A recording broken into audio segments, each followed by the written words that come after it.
If Trump wins, Elon Musk will get to change the government. Say less, honestly. Say less. Oh boy. I saw this. This is gonna be nuts. If Trump wins and he has Elon Musk do a audit of the government. Oh my god. What kind of audit would he actually even do? And before anyone says something stupid in the comments, yes, there are different kinds of audits that you can do for a company. God. Or in this case, the government. To stop this onslaught and lower prices, I'm pledging today that in my second term, we will eliminate a minimum of 10 old regulations for every one new regulation. We'll be able to do that quite easily, actually. Holy hell! I did not watch the full thing, by the way. Not American, so, you know, kind of not that caring, honestly. But wow! Dude, this is big. Because almost no government in the world is deleting old regulations about things, because a lot of them do become obsolete and whatnot. And then they kind of keep just milling about and ruining things a little bit, or sometimes a lot.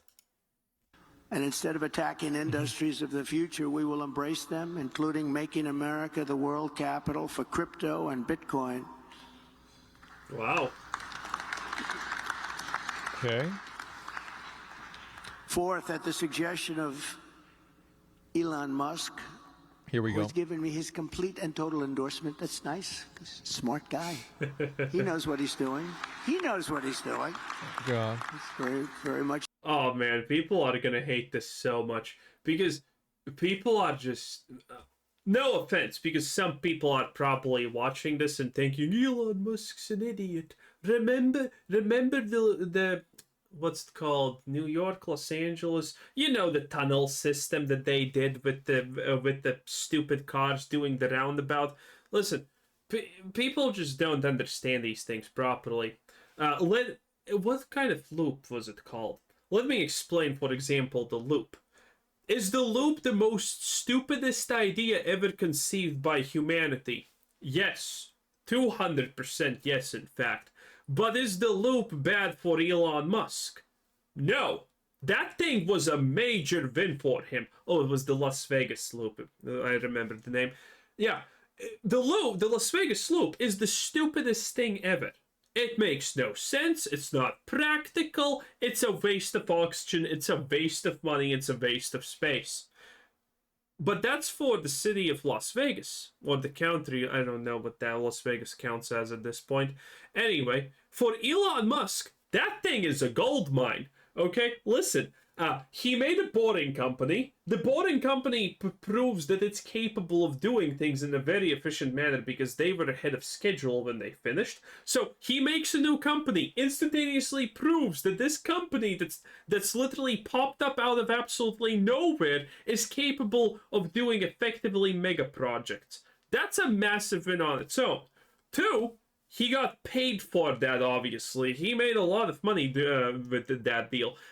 Three, now he has a perpetual, non-stop free advertisement lane that actually requires them to pay them even more money for the car maintenance and things like that. In one of, if not the biggest tourist attraction places in goddamn America. Okay? The loop for Elon Musk is an absolute win. And based on just, you know, human psychology, the people who authoritize this, they can't say that the loop is the stupidest thing ever. I think they have already, by the way, doubled down that they want another loop because it's that stupid. So Elon Musk wins big. And people think that it's a loss because people don't understand that Elon Musk is not interested in the idea. Is the Las Vegas loop practical? Or should it actually be just trains or whatnot? He doesn't care. That's not a win for him. A win for him is what happened. And people don't understand this. And this is why a lot of people like think Elon Musk is stupid or whatever. It's pretty insane. Much appreciated. I will create a government efficiency commission tasked with conducting a complete financial and If you want to say something about Elon Musk, I will say this. He's not the smartest guy in the universe, not even close to that, by the way, probably. But he is really good at managing stuff. He is extremely good at figuring out what people need to do and then getting the people for the job. Elon Musk is absolutely, without question, great on that. You can call him an idiot, honestly, on everything else. But he is extremely good and competent and potent exactly at doing that. And that's all that matters. Because that's exactly what the government needs. Some guy who can figure out, wait a minute, this is what we need to do, and now we need to change these things to get it. Remember how many people instantaneously started yelling and crying like morons and saying, oh, Elon Musk is firing 90% of Twitter's employees, which he did. Oh, it's going to stop existing in a day. There was like one minor hiccup for an hour when he did that at one point, and that was even after a couple of days after he did it. And that was it. And people are like, oh my god, he's going to destroy Twitter because Twitter needs all these millions of, purple-haired lunatics drinking frappuccinos while doing yoga and not work. Performance audit of the entire federal government and making recommendations for drastic reforms. We need to do it. And there you go, by the way, he said it, a performance audit. Again, listen, people are going to call Elon Musk stupid, and they don't even know that there's different kind of audits. It's just the world we live in. It's crazy how he wasted an hour and a half last night not talking about this. Because I think this message is something that would resonate with most people. And a lot of people would agree with this. He didn't talk about this? Wow. But he's instead talking about crowd sizes and people eating cats. I mean, people eating cats is actually quite important. Which is, by the way, it's gonna... Well, raise your hand if you think that that's obviously gonna be true. Because we see that happening in Europe. Okay? Yeah, we already see that happening in Europe. Do you think it's going to be different in America? He got baited. He did. Don't know. Didn't see. Go on the way we are now.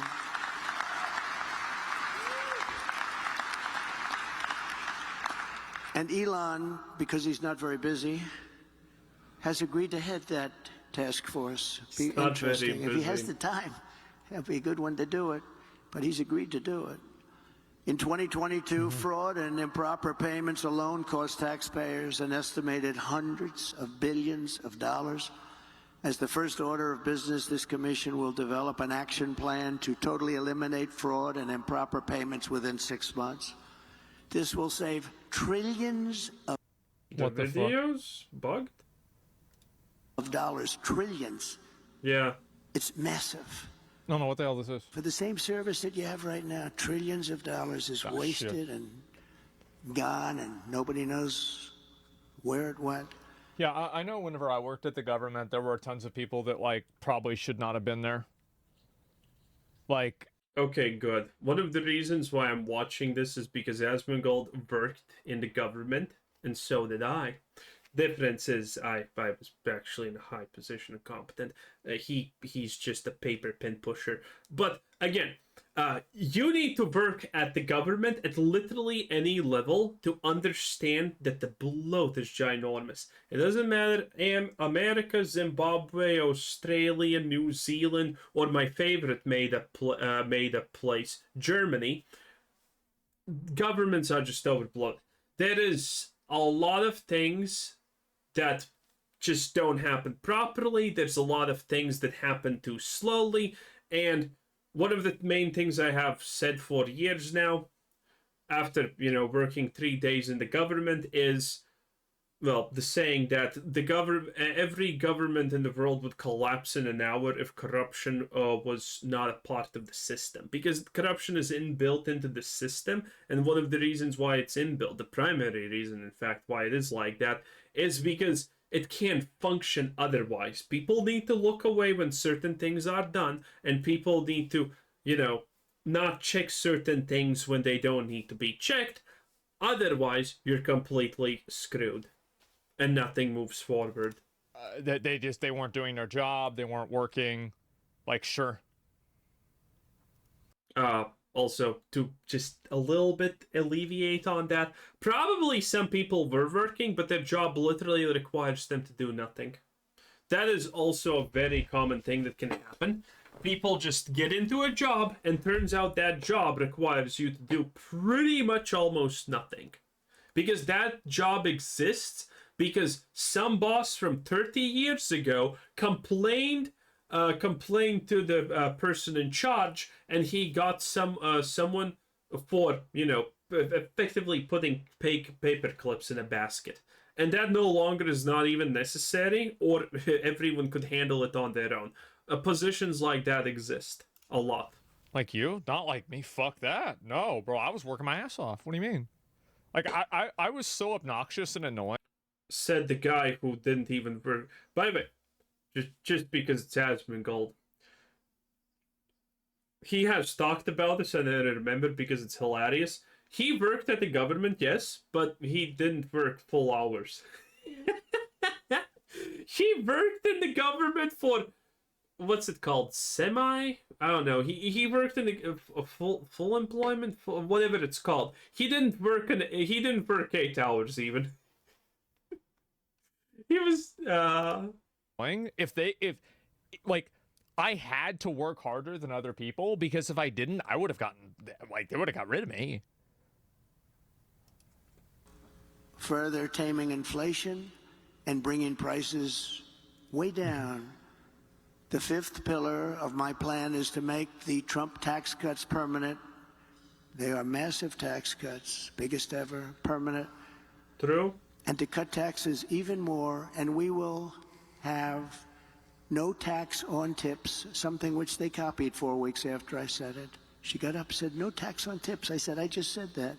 She is actually copying a lot of my plan. In fact, we're going to send her a MAGA. That is true. That is true. The ironic thing is, this is true. Trump does something or says it, and now because it's popular, now Kamala needs to do the exact same thing. It's pretty wild. You effectively have the choice between the guy who makes the ideas, and then the other guy, in this case woman, who kind of tries to copy those ideas because people like them. That's insane. Sometime in the next week. We're having a special one day. But we also know she doesn't mean it. She's going to stick with what her whole life has been about. And also, no tax on Social Security benefits. People on Social Security have been wiped out by inflation, and now on top of it, we tax their benefits. We're not going to tax their benefits. Yeah. We have so many different ways of making so much money. This country, the potential is so incredible. We don't have to take it away from people on Social Security. We're not going to do that. We're going to save Social Security. She's going to destroy Social Security. Under the Trump administration, we proved that targeted tax cuts do not increase the deficit.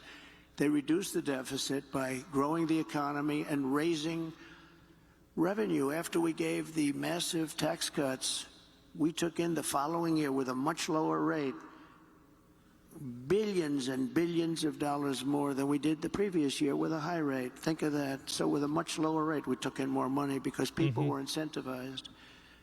Corporate tax rate. Yeah, this is a basic thing that people also don't understand. And let me explain the easiest way I can. I have done this multiple times before, and pretty much no one has ever complained about this explanation because it's so simple. Okay, listen. There's pretty much two things. Unit quantity sold and price of unit. And then in the middle, these two things create the money that you get from that. And increasing the price doesn't mean that you're going to actually increase the money actually made from sales. Because the moment you increase price, you're selling less. There is an optimal point where the price equals unit is the best for the amount of units sold. For example, let's say a product costs $10, and you sell 10 of these things per month. So that would mean that you're making $100 per month, right? But what happens if you, for example, increase or decrease the price? Let's say you increase it to 15, but now you are selling instead of 10 for.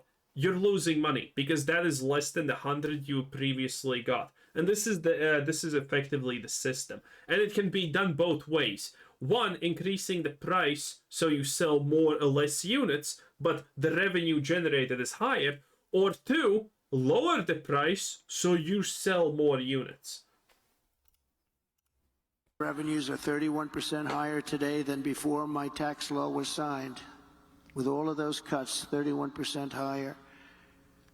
To further support the revival of American manufacturing, my plan calls for expanded R&D tax credits, 100% He's just talking about some other random shit. Is any more about this? bonus. Yeah, he probably doesn't know anything about that. Yeah, it's funny. If you outsource, offshore, or replace American workers, you're not eligible for any of these benefits. In fact, you will pay a very substantial tariff when a product comes in from another country that's made in another country and comes in. There'll be a big tariff on that product. Yeah. Because we want to make our goods in America, and most of them we can. My message is simple: make your product. By the way, this is not going to affect the cheap crap you buy from China. Well, technically it will, but considering China is literally the equivalent of switch shop country, and India, you're not far, thank you. It's going to be like, okay, instead of 10 cents, you have to pay 11, and that's not going to be a big deal. Here in America, and only in America, we are not going to be taken advantage of anymore, just as we made great inroads and progress 4 years ago. We made tremendous It's crazy how he can have a message like audit the federal government, which is basically like another. It's a less trendy way of saying drain the swamp. And like he doesn't even bring that up in the debate. That's actually true. I feel like that's like a huge thing that would make a lot of people want to vote for him. Because I wouldn't worry about this because these debates have been the same for, I don't know, a very long time.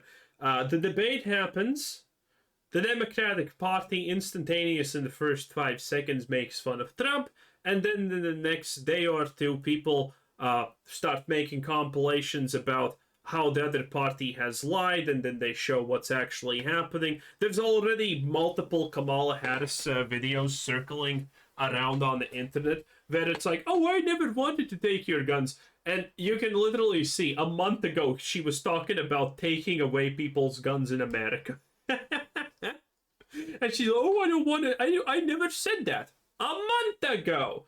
I never was against defunding the police. Here's 5 clips of you saying and actually even doing that. It's pretty crazy. Anyway, have fun, America. Good luck. See you around. Bye.